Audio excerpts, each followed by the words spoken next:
Hi, and welcome along to the All Guns Blazing podcast from my man DT. See a little new set sort of fixing up and that, innit? You see, it looks decent, innit? Let's hope the mics work better this week. Proper mics, everything like that. Everything's set He's up. invested. Do you know what I mean? All them rants, he's forgot about the new kitchen. He's decided to invest it on new mics. That's the thing about me. I'm always investing. Yeah. I wish I did spend a bit more on myself. You know what I mean?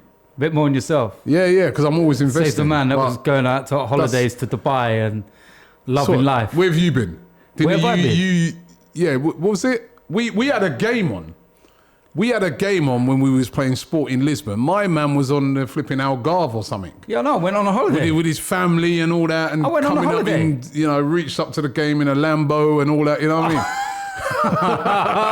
Not quite a Lambo. Yeah, not quite a Lambo. But don't be telling me. I ain't even been nowhere recently, apart from the games. Dubai?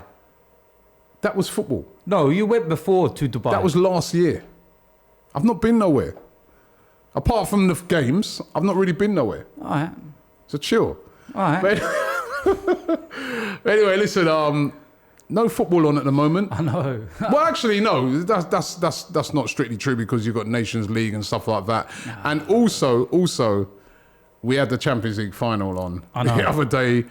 And wow, for me, that was a sigh of relief.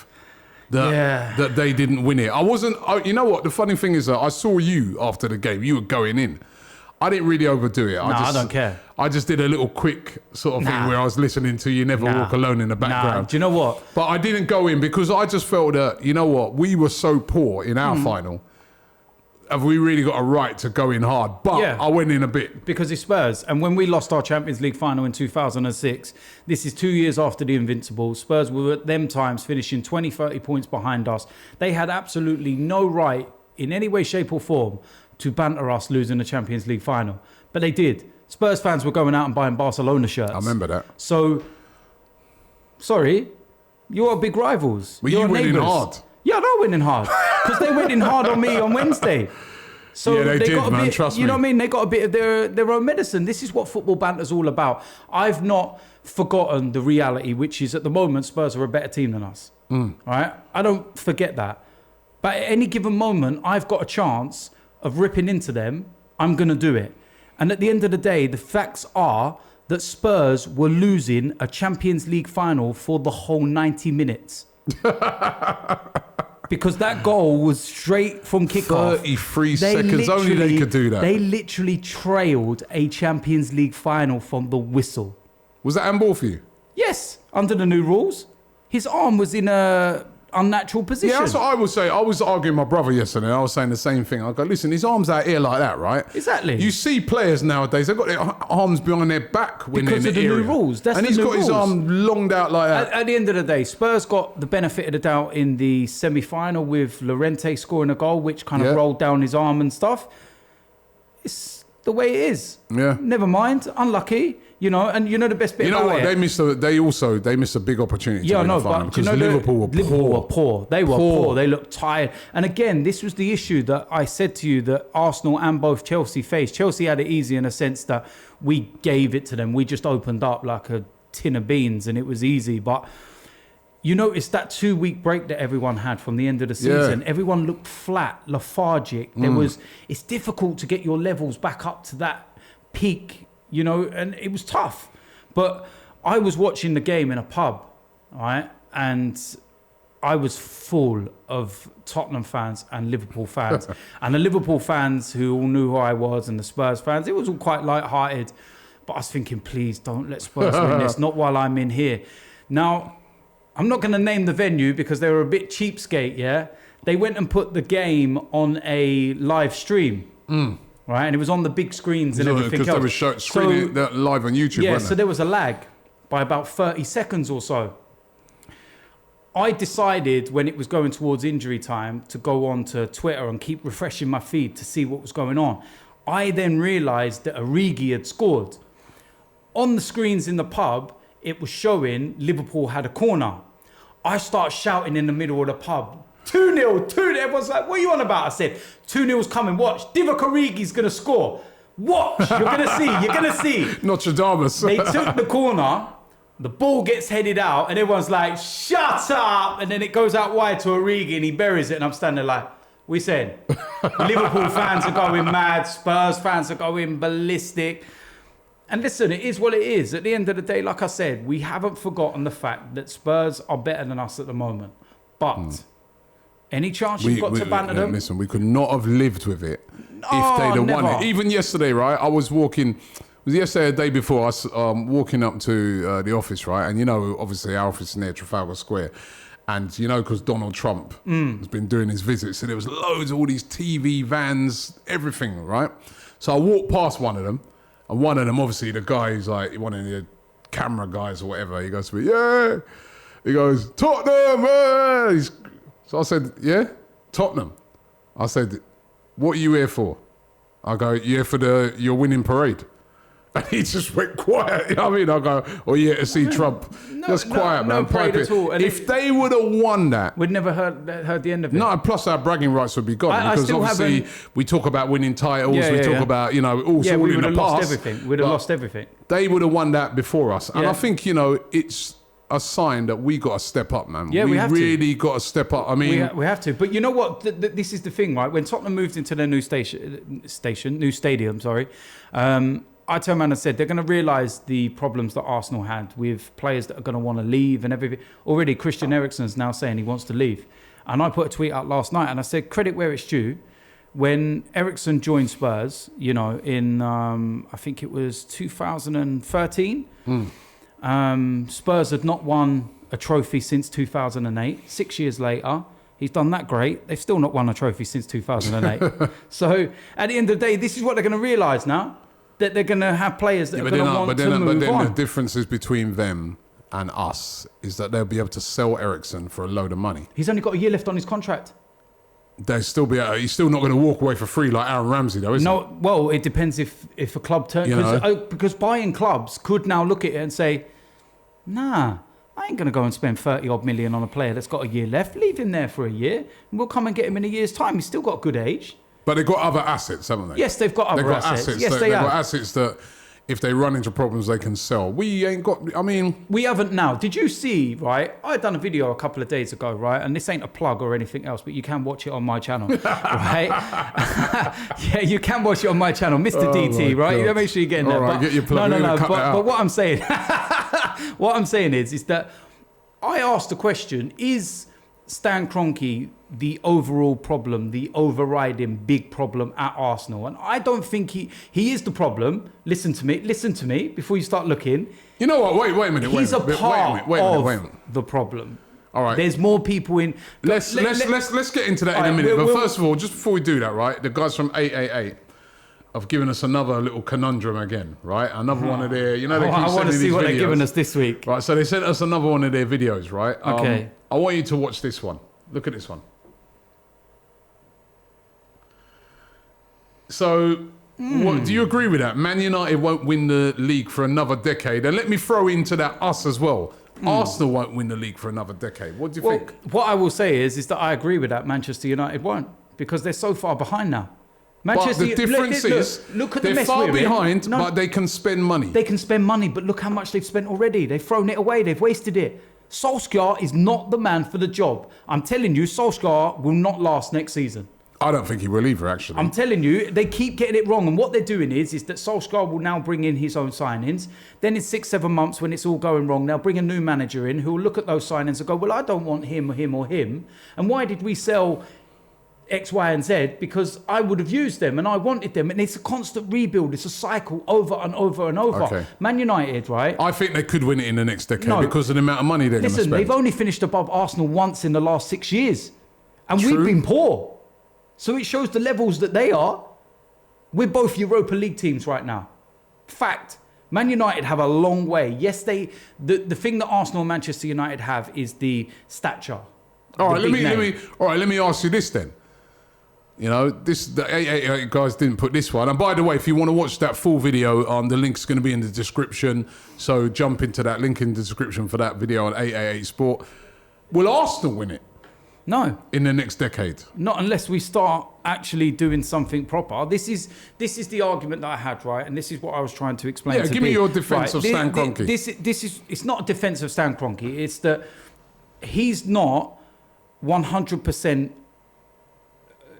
to blame for the mess we're in right now. There are others that are as culpable. He is the owner and he has to take responsibility. And I'll get into why I want him out and why he made mistakes and what he did wrong, right? Now, I've said all along, the best comparison we can have is Liverpool because they played with that same kind of self-sustaining model. The difference is that they had... You've got assets, right? Yeah. But this is what I'm going to get into, right? The Fenway Group took over Liverpool, right, in 2010. Since 2011, Liverpool have a net spend of 256.3 million. Arsenal's is 245.6. That's only a 10.7 million difference, right? Liverpool sold their best assets to rebuild. Coutinho, Suarez. I'm going to give you 4 names for Arsenal right now. Robin van Persie, Cesc Fabregas, Alexis, Ramsey.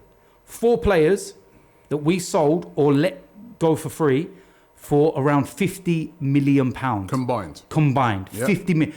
One of those players on their own is worth 50. With a year to go... Van Persie on his own should have been like... even at that time, should have been like a 70, 80 million pound player. What I said was Alexis was Arsenal's Coutinho. If we would have, with 2 years to go, tied him down or said, we're not going to let you go down a year, you go now with 2 years to go, you would have been talking £100 million player. End of story. He would have been our Coutinho and we could have gone... Right now, let's get it right. Right now, we don't really have assets, apart from probably Aubameyang, Lacazette, Leno...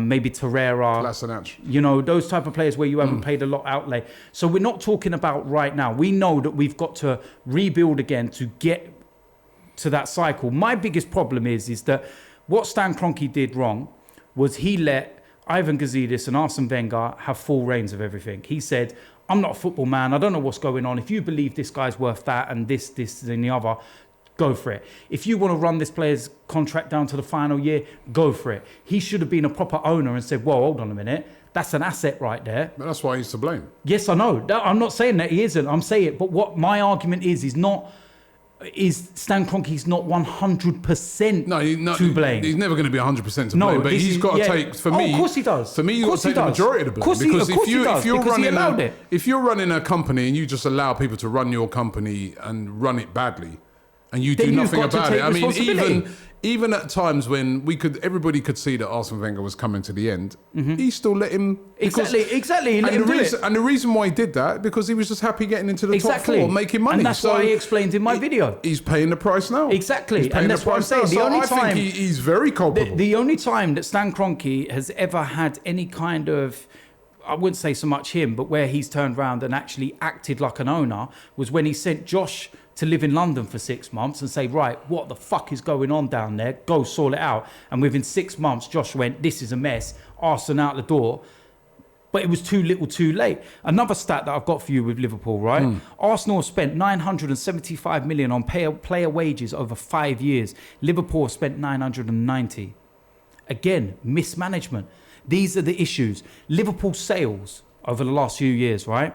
Coutinho, 142 million. That's our Alexis. Benteke, 28 million. Saka, 25 million.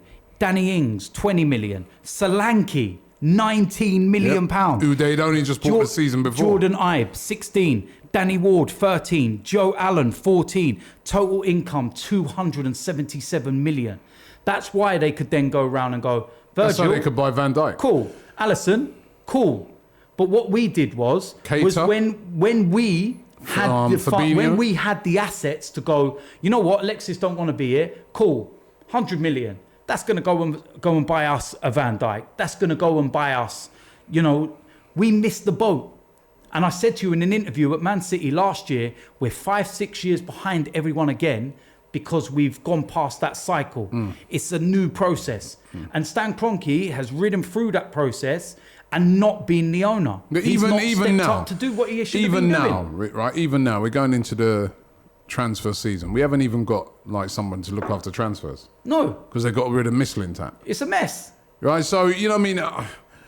And obviously, you know, the Sanelli and those guys have said, listen, we're not going to make the same mistakes. They identified that straight away when they came in. They said, yeah, I mean, the Ramsey one, he said, how can Aaron Ramsey, in the prime of his career, like 28 years, right, be leaving Arsenal Football Club for free, for absolutely nothing? It's scandalous. That's a minimum. And you are 100% right when you say that's the reason why we've fallen so far behind. And that's the reason why at the start of the season we hear these things like, oh, they've only got 40 million to spend. That's before we sell anybody. Yeah.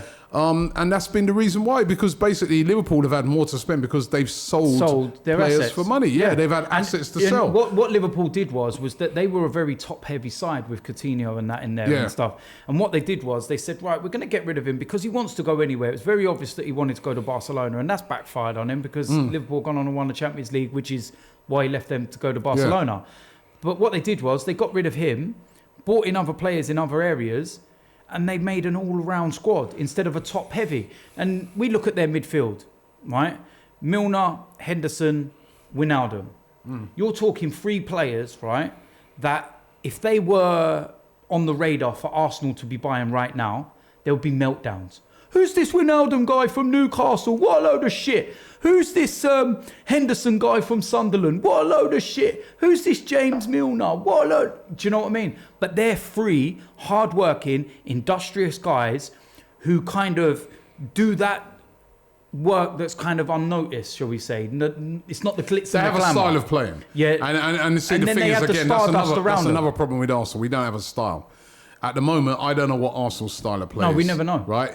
Whereas, you know, even under Wenger, we had a style. We don't have a style of playing at the moment. Liverpool have a style. You know the Liverpool are going to play with 3 up front, and they've got 2 wing-backs who are going to bomb down the pitch and supply, create most of the assists. Yeah. The midfield then protects the back 4. It's creative as well. Midfield scores goals, but basically he's very good defensively. And then they've got a good back line. Yeah. And that's why they've been so successful. We've got a big rebuilding process. Massive, huge. And you look at the names. Now, asset-wise at Arsenal, Jesus, you've seen the rumours that's been going around this week about Granit Xhaka. Yeah. If the up to 50 million. Now, I saw on your Twitter where you said, even though I've liked Granit Xhaka, right, 50 million or 55 million, I would take that and sell Granit. I couldn't believe it. Yeah, because... You're selling out Granit Xhaka? No, I'm not selling him out. It's just at the end of the day, it's... You know, if he wants to leave, if the rumours are true that he's saying, I want to play Champions League football, well, that's pissed me off alone because you're part of the reason why we're not playing Champions League football. Did you see him the other night against Ronaldo? The 3rd goal, that was his mistake. I mean, I know he's probably pretty tired. The moment he misplaced that pass, for Ronaldo, We've seen that all season. Wait. But the moment he did that, who did you text? You. Do you know what I mean? And all I got was a text message, Shaka! Exclamation marks. I was like, you know what? I'm enjoying my evening. Why are you ruining my evening? Do you know what I mean? I'm trying to have a relaxing time. Do you know what I mean? And if it's true, if those rumours are true... What did we pay for him? 35? 35 million. We got 3 years out of him. We're getting £20 million more. Take it. I would go, if you're looking for a player that's going to play alongside the likes of Torreira, a player that we could go and put money on, and a player that knows the Premier League, and a player that can counteract what Torreira does, Doucouré at Watford. Or Rabiot. For free, you know, he's available on a free. Even though Rabiot would be... I'm going more... Well, his wages would be astronomical, what they want, and you know, but I'm going more Premier League proven. Yeah. I don't mind us going for this industrious and kind of hard work. This is where Arsenal fans piss me off, right? Because all you ever hear is people moaning, we don't get hard-working players. We don't sign these industrious players that are going to do what Emery wants, etc. When we're linked to these kind of hard-working, industrious players, Ryan Fraser, prime example, right? He's more than hard-working. He's a good player. But you hear it and it's like, oh, he's not got enough flair. Well, hold on a minute. No, he's a good player. I would have Ryan Fraser all day. Only Hazard had more assists than him. Exactly, and he created more clear-cut chances than anyone else in the Premier League. He's a good player. Show the guy some respect. Do you know what I mean? But then having said that, you're being a bit of a hypocrite now. Why? Because the other day when we did that same thing, that 888 Sport thing, you was having a go at Henderson. When I said to you, I'm allowed to have a go at Henderson. But I said to you... Because he's a rival. No, hold on. I'm not allowed to be nice. Remember I said to you that day, I said, guys like Henderson, what it is, we know they ain't got the ability and stuff like that. They're not a Mesut Ozil and things like that. But what they give you is 7, 8 out of 10 every game. I know that. You saw it in the final. And I think we do need... Arsenal need a player like that. We got no spine. You know what? Xhaka, to be fair to him, is one of those guys that sometimes does show the right amount of heart and stuff like that. And he was the only one that made the players come over and thank us in back. He just makes too many mistakes. I know. But what I said to you yesterday when I texted you as well, and I said, look, if it seems to be everyone that I like, Arsenal are selling, don't they? Right. So my new favourite player is Iwobi.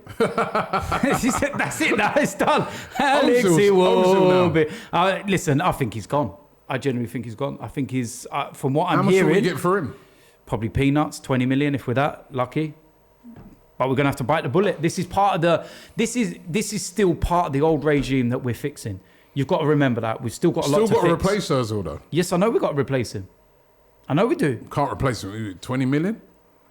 Unless we go for an industrious player, we go for someone like your Rabios that are free transfers. So you're dumping the flair now. You want to... Look, I'm going with what Unai Emery wants to do. He's got next season to do the job. He got given a 2-year contract when he joined Arsenal. So obviously they're watching him over the first 2 years. They're not going to boot him out after the first year. Only Chelsea do that kind of stuff. But we're not going to do it. Guardiola got his second season and he got it right. Next year, Unai Emery has no hiding place. If he gets rid of 50-odd, 60-odd% of Arsene Wenger's players and brings in his own, and we fall outside of the Champions League places or don't win a trophy or get back in the Champions League minimum, then he can't carry on as Arsenal manager. Right, would you sell the other player that's been linked with a move away, linked to Barcelona as a matter of fact, is Sir Kolasinac? All day. Would you sell him? What did I say to you in the player ratings? The guy can't cross the road. But you know what? He's had a... I can't get over what he did in that 15th minute of that final. He's had a poor All he had season. to do was lay the ball across the box to Aubameyang and Lacazette, who had lost their markers. Simple. I remember it happened at the time, and when the ball went out wide to him, because Xhaka was putting some good balls into him in that final, remember? And we were there at the time when he took a touch, and we're like, what are you doing? And it wasn't until I looked at the images back, I was like, oh my God, look at it. Aubameyang is so good at losing his marker and getting across. All he had to do was lay it across his tapping. And I said the first 20 minutes in that final were crucial. If we get the first goal, because of what had gone on with Chelsea during the week and that, it was the perfect thing to have got them, right on the back foot. No, not good enough. He either hits the first man or he hits the first man that's in the stand. There's no in between. So Kolasinac you get rid of? We got him for free as well. And he's on 100 grand odd. Monreal? Bye-bye. Koscielny? Bye-bye. Out with the old, in with the new. It's like when you go in your wardrobe for summer and you're like, whoa, I wore that last year. Nah, ain't really feeling it this year. Get rid of that. Bring out a new one for Carnival. Have a new outfit for Carnival, isn't there? So you're thinking like a lot of them... You know you wear a new outfit every year Carnival, isn't it? Crucial, Robbie. So you think get rid of the old guard, the Wenger, the Gazidis, the Stat DNA, all this bullshit. Let Emery go and rebuild the team the way he wants to. You do realise that if you make all those changes, there'll be a lot of pain because you're talking about, because even a lot of the players that have been linked with moves, I was looking today, William Saliba, he's 20, Upamecano, even if we could afford to get him, but and he came, he's 19, 20 as well. Kanate, also at Leipzig. We're looking at a lot of young players. What did I say to you the other day? So right, we've already lost Ramsey, Lichtsteiner, Cech. Those are 3 players that have already gone. With vast experience. Yeah, vast experience, but over about £350,000 in wages, right, a week. Welbeck's gone as well. Right, Welbeck. So you're talking nearly £500,000 in wages. This is what a lot of people are not grasping with transfers. You can sit there and see a figure and go, 20 million? Why don't we just pay it? Why don't we just pay 30? Because there's a lot that goes into that. There goes your wages. So this player might only cost 20, but over the course of a year, how much is his yearly wage? Then you've got image rights. Then you've got bonuses and all these other things that now come as a package of the club. It's not about going, here's 20 million, job done, he's our player. It's an overall package. So you've got to look at the bigger picture. Kolasinac was free, but he's on 110 grand a week wages. So it balances itself out. All right. Should we get rid of Pierre-Emerick Aubameyang? No. Rumours this week linking him with a move to China. No. Chinese clubs said to be willing to pay £80 million for him, which would be a profit. There's these things where they said he took his profile picture off and that, which is... He was changing it. Right? He was changing it. Has he changed it yet? Yeah, he's changed it. It's Arsenal. They're all getting ready for the new Adidas stuff. Right. So, he's an asset? No, what I say is, right, there's a couple of players within that squad who you cannot get rid of. Somebody was saying to me last week, they were going, oh yeah, but he's 29, blah, blah. I couldn't care less. He's 31 goals this season and predominantly played on the wing in his first full season. Are you actually smoking drugs that you want to get rid of him? I'm sorry. All right, because what we'll do is we'll repair the defence and have a shit strike force. We'll have Bentner and Shamak and all that again. It's always one or the other. We've got a deadly strike force that can cause problems. But what they're lacking is a natural winger and the defence behind them. Because if it wasn't for Aubameyang and Lacazette, we wouldn't be in a Europa League final. We wouldn't have even finished fifth. They're half of the reason why we're where we are. So you look at those as a commodity and you say, all right, you know what? We can't get rid of those because they're going to be more beneficial in the long run because they're the two guys that can get us in the Champions League. And that's where the big money comes and that's where the big players come and everything else. So we need to not look at those as an investment. We need to look at those as part of getting us to where we want to go. There are players that you need to keep, but we've got so much dead wood that when you add that all together, it'll be worth more than selling an Aubameyang. All day it will be. And Aubameyang wants to stay at Arsenal. He wants to stay at Arsenal. I know for a fact he wants to stay at Arsenal. Lacazette wants to be captain of Arsenal. Those are Lacazette's own words to you. Yeah. That's not hearsay. That's not me going, I messaged him on Instagram and we had a chat. Yeah. No, that is Lacazette's own words. I want to be captain of Arsenal Football Club. Alexis told Troops he's staying at Arsenal as well. Listen, then the next day he was at Man United. Listen, I told Troops about that. Man went and got a picture with him while he was getting a trim. He got that trim for his photo shoot at Old Trafford while he was playing the piano. Do you know what I mean? But no, at the end of the day, yeah, those are two players that you've got to look at as being you build a team around. Right? Then you look at Lucas Torreira, a player that you're going to build around. Bern Leno, a player that you're going to build around. Hector Bellerin, a player you're going to build around. Yeah, these are key parts of Arsenal Football Club. These are, the future of where we're going to go. Sometimes you buy a player and it's not always about we need to sell them on. Aubameyang in my book is in that category where it's not about selling them on and making a profit. It's about Aubameyang coming in, doing what he's good at, which is scoring goals, and getting us to the promised land and taking us to the level that we need to get to. Where are you going to find another 31 goal a season striker? I agree with you. Even if we sold him for 80 million, the same money. It'll cost us more. Yeah, it'll cost more, yeah. It'll cost us more. If centre-backs are going for 75, 80 million, how much is a 30-plus goal a season striker going for? What did we do with Callum Chambers? He went out on loan last season. Get rid of him. Hold on, let me finish. Went out on loan last season at Fulham. Last season at Fulham. It's their player of the season. I know. Right? And he's saying now he doesn't want to go out on another loan. Is it time to push him into the first team? I don't think that he's going to be able to raise up to that level, and that's not being harsh. It's just that he's had a long time here to prove it. Maybe Fulham is his level. Yeah. Simple facts. And the fact is now we only just signed him a new contract, which is good because now we can hold out for proper money, not stupid money. And with the season he's had, Arsenal have got all the aces in their hand. Long contract. Okay. You can see what he can do in the Premier League. Someone come and buy him. You're having a real clear out. Look at the names that I was giving you from Liverpool. Let me just run through. Solanke, 19 million. Yeah, true. The guy played one Premier League game. So let's have a look at Callum Chambers. If Solanke's going for 19, Callum Chambers must be 30. No, he won't get 30. No, but what I'm saying is, if Liverpool was selling Callum Chambers, they'd get 25, 30 million. Arsenal selling, we should be able to get 20, 25 million for him. We can just about get 3 million for David Ospina, an international goalkeeper. And we're being mugged off over That's that. Euros, by the way, not pounds. Nah, mate. Do you know what I mean? So you're clearing out quite a lot of players because, What area am I clearing out? Well, like left back, which... I'm clearing out the defence. You're clearing out both left backs. Mustafi. obviously Mustafi, Koscielny. Yep. Right, you're clearing them out. You're clearing out Chambers. That's another centre back. Right, so that's 3 centre backs.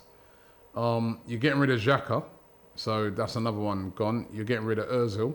Mm-hmm. You sure you? Yep. I'm fine. I'm all right. Yeah. The temperature. I'm all right. Yeah. It's good. It's good. Hold on. Wait. Right there. Woo! Cool me down. Hey, look here. Like, Have some of this, man. no, I don't know where we spiked it. You get rid of Özil. Yeah. You want to get rid of Iwobi. I don't think we will get rid of him. No, but you said you wanted to get rid of him. I would, but I don't think we will. So you get rid of Iwobi. Who else? And you keep Lacazette and Aubameyang. Of course. So that's a lot of players. Yep. I told you the other day, I said with the player sales, get rid of the players we need to get rid. We've had a lot of players there that have been a long time. They're a part of the reason why we're shit. So why should we give them any more time? Unai Emery's give every single player in that team a chance to prove themselves. They haven't. Not good enough. Get in the bin. End of story. All right. And let us rebuild. Right. Let's go through some hypothetical replacements. Yep. The possibles. Mm-hmm. So left back. Tierney from Celtic. Tierney from Celtic. Yeah. Can actually play in a flat 4 or as a wing back. The reason why we're having to change our system all the time is because when Monreal's injured, we have to play 3 at the back because Kolasinac can't play as a left back. And when Kolasinac's injured, we have to play as a flat 4 because Monreal can't attack. Okay. Can we not have a player that can do both? All right. So centre back, need 2. You've cleared out 2. The Mtiti one's interesting, but I think that's out of our bracket now. We're not in the Champions League, and his injury is a bit of a worry. But Mtiti from Barcelona, of course. Yeah. Upamecano. Leipzig. Kanate from Leipzig. I've done previews on both of them, player profiles on them. They ain't going to sell both of them, are they? No, I'm not. I'm giving you 2 names. All right. Either one of those. Okay. There's a young lad at Saint Etienne. Can't pronounce his name. Saliba. That's it. So 2 kids. No. Centre-halves. You got Socrates. You got Rob Holding. Right. Let's not look at Rob Holding as a kid anymore. He's inexperienced. Yeah, but they're going to lead. They're going to be the leaders. We need a commanding centre-half. I watched those kids you call at Leipzig. I watched them lead Leipzig to the best defensive record in the Bundesliga. Kolasinac was Bundesliga player of the season. Well done for him. So that's what I'm saying. That's Bundesliga, Premier League, different things. Anyone you sign is a gamble. So you'd be happy with those 2... Oh, all day long. 2 kids all day long. For us. In an ideal world, Mtiti is the experienced pro, and as long as he can stay fit, would be the dream signing. Okay, right back. You know what? I don't think this is our. Got Bellerin. I know we've got rid of Lichtsteiner. Lichtsteiner's gone. There's this lad from PSG, Meunier, that we're talking about. Because I do feel we need another right back, and. Maitland-Niles away and back into midfield. All right. So Meunier, but I don't think that's the key area. I think centre back and left back are our 2 key areas in defence. Right. Moving into the midfield, holding midfielder. So you got rid of Xhaka. Doucouré. Yeah, all day. Watford. Premier League proven. He's a monster in there, and I'd go for Premier League proven. What's his distribution like though? It's decent. Yeah. Yeah, it's decent. You watched him, and I spoke to Troy about him, and he said that he could make them levels up. I spoke to Troy about him. Yeah. Oh, mate, listen, this guy. Right, no, but he could make the step up. All right, Doucouré's a great player. Yeah. Özil. We're not going to replace him. I don't think many teams play with number 10 anymore. I think it's outdated. How many teams play with a number 10? City. Not really. They'll have David Silva there. They'll have De Bruyne there. They float all over the place. They're not predominantly a 10 no more. Even it's just that they know. What's the Portugal guy? It's just that they work harder. You know what I mean? What's the Portugal guy? Ruben Neves? No, that plays for Man City, man. Bernardo Silva. That's he's been playing out wide. That's what I mean. They play all over the place. But De Bruyne will play on the right. He can come inside. Silva. All right. Who's replacing Özil then? Even if they float around. I don't think we're replacing Özil. I think we're going to get a winger in. That's the key area. Sort of. But who's the 3rd player in midfield then? There's loads of options that we've got. We're going to have to go in-house. I told you. El Neni? No, he's in the bin as well. So you see the state of his haircut, by the way. No wonder he has dreads. My life. So who's gonna play there? I told you, we've got to look in-house now. So you're not going to replace Ozil, you just go with one of the youngsters? Well, if there's a name that I'm Joe looking Willock or someone at, like if there's a name that I'm looking at that's available, and they're talking that he could go for around about 15 million, is Fekir. Nabil Fekir? He wants to go. Very clear he wanted to go a year ago. How much million? They're talking 15 million now. 15? And how long's he got left on his contract? Not long now. And you got to think because... He's quality. Because he didn't have a great season last year, though. He weren't that great. You got to think sometime, right? If you remember, who's the guy that Arsenal were linked with in January, right? The one that played in... is it... Please don't crucify me if I get the wrong team. I think it was Boca Juniors. Ezekiel Palacios? No, is it... he plays for River Plate. Was it Pavon or something? He played for one of those sides, but Emery knows him really well. Pavon, yeah. Was it him? And we were quoted 40 million. Yeah. And now he's going to the MLS for 15. Because never got that one move. So the same kind of scenario with Fekir, because he never got that move to Liverpool, whatever happened. Didn't have that great a season at Lyon. He's a quality player. It went like that. He's a quality player. There seems to be some problem when Liverpool didn't sign him. They said there was some problem with his knees or something they didn't like when they done the medical. But yes, he would, although with our injury records, you know what I mean? Who knows? But and then out wide now. All right, so wingers. Wingers, I think, given the fact that we're in the Europa League, we're going to have to look at the likes of Ryan Fraser. I think we do. I think the likes of Nicolas Pepe is out of our reach because we're not in the Champions League. So I think we need to look at people like Ryan Fraser. He's proved himself in the Premier League. If anyone deserves a chance at a top 6 club, then it's him. All right. He's done the business. He's playing for Bournemouth. Like you said. With all due respect to them, and look what he's been doing. One of the biggest problems that we have is that we don't cross the ball. He has the second most assists in the Premier League. That don't just happen by chance. It's not fluke. He's hardworking, industrious, gets the ball in the box, got a wicked delivery on him. Why are we moaning? He's not the glamour signing. No, he ain't the glamour signing, but this is the thing where I agree with Arsene Wenger when he spoke about Rob You agree with who? No, listen, man. Hey, Jesus. You agree with who? No, what did Arsene turn around and say? You agree with No, who? shut up, Robbie. What did Arsene say, when he signed Rob Holding? And he said, I'm sorry he didn't cost £50 million. Yeah. I'm sorry. Because, if his name was Ryan Frazio, right, something like that, and he had a Brazilian badge, everyone would be raving about him. But because he's Ryan Fraser, Scottish, he's crap.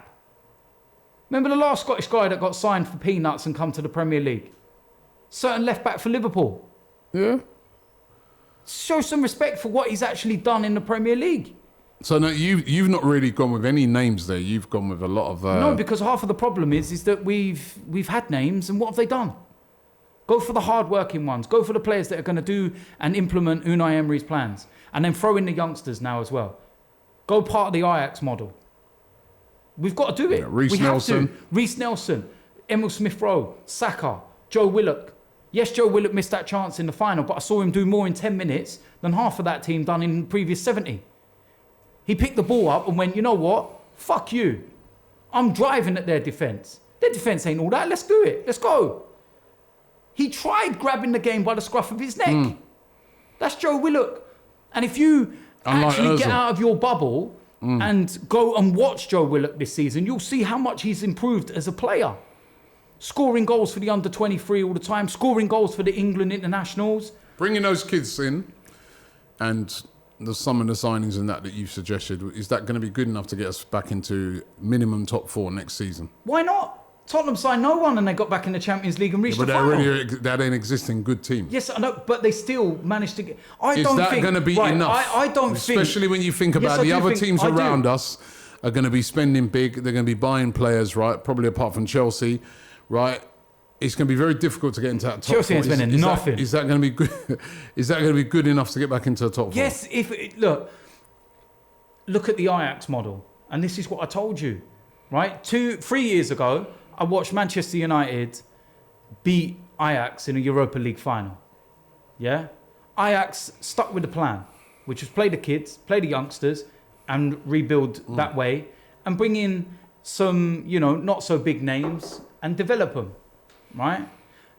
Manchester United went the route of we're going to throw money at this. Let's buy, all these players, hundreds, millions, and this, that, the other. Who's the better team right now? Ajax. Yeah, and there's another player, actually, Ziyech. At Ajax as a winger. Because he's got a release clause of 25 million. Do you have confidence that this board and your new friend Stan Kroenke are going to spend... Shut up, you fool. We'll fall out in a minute. Well, you're defending him earlier. You say it's not his fault. We'll fall out in a minute. Are you confident that they're going to make the right signings this summer? It's a big summer for Stan Kroenke. All jokes aside, it's a big summer for him. Yeah, it's a big summer for him, his son, or the whole of the ownership. I don't think especially with John Henry and what they've done at Liverpool, like you pointed out. It's made him look really bad, hasn't it? Did you see what John Henry turned around and said before the Champions League final in an interview? He said winning the Champions League is not going to paper over the disappointment of not winning the league. We're now going to go and regroup, invest, and go and win that title. That's an owner with ambition. When has Stan Kroenke ever come out and turned around and said... No, we've never heard him say anything. Never. And what pisses us off as Arsenal fans is that he's not put a penny into the club. And this was the argument I was trying to get at. We have spent virtually identical net spend and player wages as Liverpool. Liverpool are a million miles ahead of us. So technically, we have had enough money to compete if we would have done it right. Well, listen, in anything you do, whether it be a football club, whether it be a business, whatever, if you run the business badly, it crashes. It doesn't matter how much money you spend, as United have found, it's not going anywhere. And basically, if you look at the best run clubs in the Premier League, which are Liverpool and Manchester City, I know they spend gazillions of pounds, but it's a very well-run, well-oiled machine. And that's why they're always successful. The same with Liverpool. You could even argue Tottenham, right, is much better, but it's been run a lot better, as you pointed out yourself, than we have in recent years. And that's why they've had more success than us. That's why, No, I see what you're saying in that respect. So until Stan Kroenke really gets a grip of this club and gets this club running properly, I mean, you can look on it and you can say, we could have Klopp if he would have made the tough decisions at the right time. We could have had Guardiola. If tough decisions were made by the owner. But they didn't. He's just sat back over there in America. That's why I'm glad Ivan Gazidis has taken AC Milan to the Europa League. Now he's your problem. Good luck. Shove your stat DNA up your ass. That's why I don't trust bald people. Sorry, mate. This guy, man, this guy. Do you know what I mean? This guy, so it's all good, man. Listen, it is what it is. It's going to be a long summer for Arsenal. Let's hope that we can get the right deals done. But what? The summer ain't going to drag out as much as we think, is it? Because we've got our own shit to deal with, haven't we? What? The football. Oh, yeah. Heard you now. You had a game the other day, yeah? Yeah, first game. Not going to say the result. Is that one of the film ones for the Blood Brothers series? No. We were allowed to release this one. As a friendly? Yeah. Did you win? Yeah, 2-1. Right, so I heard it was a little last-minute goal. Yeah. You do realise games are 90 minutes long and it don't matter whether you score in the first or the 90th. Yeah, but the way you've been running off your mouth about this team, man. I heard you played a little average team. No, we didn't. No, we didn't. Who were they? No, we didn't. Were they good? They were a good side. And you know what it was, right? Because this is what I was trying to say, yeah? Everything's happening so quickly right now. I literally got this team together 2 weeks ago when the trials finished. Right? I haven't had a single training session. We got the game thrown on to us. Where's there an excuse? We won. Excuses? Where's there an excuse? We won. So we got the team together. Now, I remember the when other day you said you got your own... The other day, Brendan, yeah? He said he's got his own stadium. Right? Remember that? I've got my own stadium now. Yeah? Now he ain't even had a practice. What are you on about? No. Listen. Just said you ain't even had a practice. But that's got nothing to do with the stadium. That's got nothing to do with the stadium. Well, maybe you should get training ground first. Oh, shut up, man. Get your training ground before the stadium. I'm saying the logistics meant we couldn't have a training session because we was out in Baku. The trial was the week before Baku. Then the following week, when I would have had a training session before the first game, we was in Baku. So it was logistically impossible to do, and I didn't want them to have a training session without me being there. You ain't got to be there. You just took the words out of my mouth. I just said I gave them the opportunity of doing a training session, let one of my coaches deal with it, but they all said they wanted to do it together, and I said, all right, let's go and deal with this first game. We went to the first game, First 10 minutes, they realised they couldn't play football against us. So they tried roughing us up. So we roughed it up back. Yeah, I heard you was on the pitch in that game. Calming everyone down. I can't wait for you to see the footage. The referee shook my hand and thanked me for calming the situation down. You? Me. Yes, me. The footage is there. I got to see that. You need to see it. You was on the pitch calming people down. You? Me. I calmed the situation down. I went on there and I told everyone, don't embarrass my name. Listen, this is DTFC now. So you see what it's like now when you're running a team. I represent myself. Yeah, but you didn't care when you was in a part of our team. Yeah, fuck AFTV, man. Yeah, fuck you see that? Team. Nah, move your shit team, man. You see the difference now? So, can I get... No, hold on. Now that you're running your own team, you see the difference? Yeah. When I was telling you certain things, you never used to want to listen. I never listened to you, man. Now look. I never listened to you. Look. I never listened to you. You see? Mate, it's good telly. Oh. But, so, the game went on, right? They went 1-0 up. Yeah. Dubious goal, never crossed the line, by the way. But we just accepted that.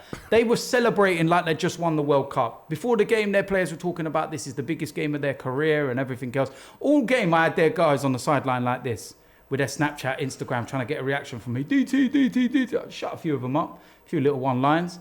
And it was all calm. We equalised within 10 minutes. What I like from my team, there was no jumping around. There was no mad celebrations. There was no giving it anything. Pick the ball up. Back we go. It wasn't even half time yet. But yeah, our mindset was, that's one, let's go. Went back. Second half, completely dominated. Had chances, missed chances. And then a tactical tweak by myself, which is simple facts. Because what I did was, I took Kieran off at half time. Oh, your son? Yeah, I took him off at half time because I said the next You took him off at half time. When we used to take him off, you'd be crying. Oh, what are you taking the next four games are about me working out the team, the positions, my best players, the way they gel with each other. That's what the friendlies are for, to work everything out. So even if we lose a game, it's no biggie to me because I feel that sometimes you can probably learn more from a defeat than you can a victory. You know, at the end of the day... Never said that when he was part of AFTV? Listen, it's the way it is. I'm a manager now, so my mind is fully focused on the job at hand. And being an Arsenal fan, I've watched so much shit this season, I've learned a lot. So what happens is, second half, dominated, and then I turned around to Kieran and I said, listen, see their left back? He's one that looks tired. He's flat on his feet. When he goes to move, he's flat-footed. He hasn't got any spring left in his step.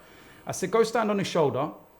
I said, you see our guy in centre midfield? I'm going to get him to ping the ball around you because he's been doing it, but it just hasn't been precise yet. I said, pull off his shoulder, spin him round. He ain't got the legs to drop you. We'll drop the ball behind. Literally brought him on. 5 minutes later, minutes ago, we've laid the ball in behind. Kieran spun off him. One-on-one with the keeper. Bent it round him.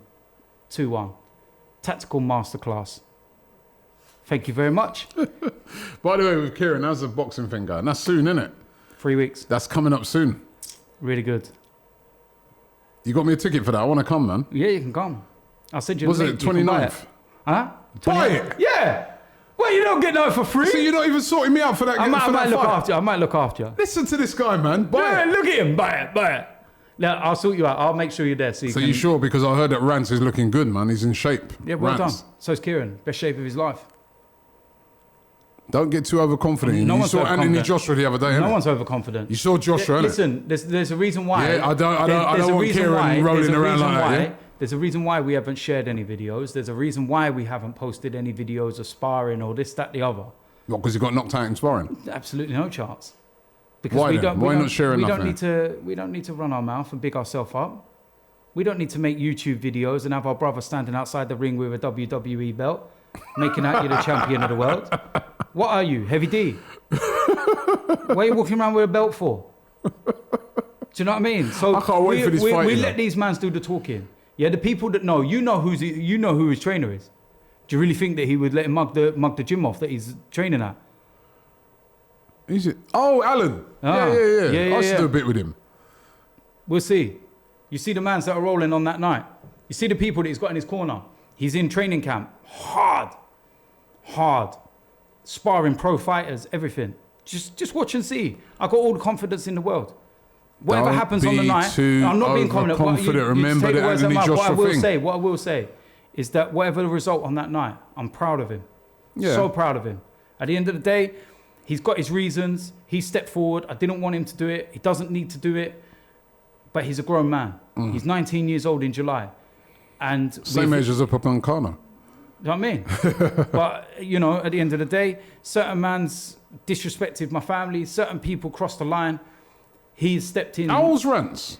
31, something like that. Okay, so there's a big age difference, isn't there? Minor. So, I mean, you might have that man strength, Rance. You know what I mean? That might be a problem to your son because he's going to have that big, you know, natural more power. You're not worried? We'll see. I don't know if I can make my son box, man. I'll be too... I know what it's like. Oh, man, if my son's boxing, man, I'm going to be... I know what it is. It's tough. It's tough because for How me... are you? Because I'm worried about this as well. They're going to keep listen, you away from the ring. You know what, right? If he goes in there, Rance, and he starts like, let's... You know, hopefully don't, right? But he starts lacing up your son, yeah? How are you? I know you. I've seen you in games, right? Let me explain Someone something. put a little tackle in on your son. You're running on the pitch to you want to fight him and beat him up. What are you going to do? Let me explain something, right? This is the difference in this, right? Is that, like I said, Kieran's a man, all right? And it's time that I actually realised he's not my little boy anymore. Because there is that element where he's still my little boy. So when I see him get tackled on the pitch, I run on there because I'm his dad. Because I like that game we played in Luton that time. Yeah, I know. Because he's my little boy. Where you came from up in the, you was up in the scaffolding He's my little boy. Where the cameras were, he came all the way down. Yeah. Oh, you. He's my little boy at the end of the day. It doesn't matter how old they are. How are you going to watch you see him be a boxing fight? But what I'm saying is he's now a man. And it's time to let go. To realise that he is a man. He's his own person. You know, he's got his own life. He's got his own future. He's got his own path mapped out. I've done what I can to lead him into that life as a man. It's now down to him to take that journey.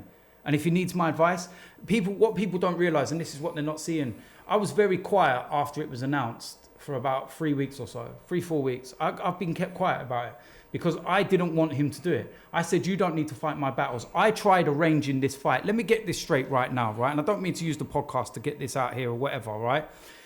But I've been told that I can fight. You know, I can get a license because it's white collar or everything else. Let me get this right, yeah? I cannot get a boxing license in any way, shape or form, even white collar, all right? So let's get this out there, yeah? I've been told you played a football game. Let me explain this. Playing a charity match at Leicester, where I run around for 20 minutes against ex-pros who we're not going to smash. You didn't run around. Right, I didn't run around. Right? But we're not smashing into each other. We're not doing anything that's going to be causing any aggravation to my stomach and the operation and stuff like that. You cannot compare that to a boxing match where I could take one punch on my stomach and it could physically perforate my bowel and kill me. That's the reality, right? So don't make the comparisons. No doctor, no organization, white collar, amateur, professional, anything is going to give me this. We have explored the options because I've got no problem with getting in a ring and fighting this guy. I've got no problem with going on the street and fighting this guy. But I've got to realise now that my health comes first. I'm 40 years old and I need to take a back seat from that. And I did. And I said, you know what? I'm going to let the guy keep running his mouth. Do what you need to do. I'm just getting on with mine. Kieran then stepped in without me knowing and put his name in the hat and said, I'll fight him. When I found out, because I got people messaging me, I was away for the weekend on holiday. Another holiday. Yeah, I put myself in it there, didn't I? But I was away on holiday, yeah. You know, international break and all that, you know what I mean? But so I was away, and then I got phone calls telling me, I said to Kieran, I said, what are you doing, man? I said, you don't need to do this. Not that I'm worried for you or anything, because I know his background. But you don't need to do it. He said, no, Dad. He said, with my life, my culture, the way I am, my family, no one disrespects my family the way that he has. And then he's took it personal. So I'm going to stand up for my family's name and I'm going to go in the ring and do it. And for the first few weeks, I kept quiet. You're brave. I kept quiet because I didn't want to get involved in it. But now I'm slowly getting round to it. And I'm like, you know what? Yeah, it's cool. Started going to his gym sessions, started watching what he's doing, watching the people that he's training with. He can handle himself.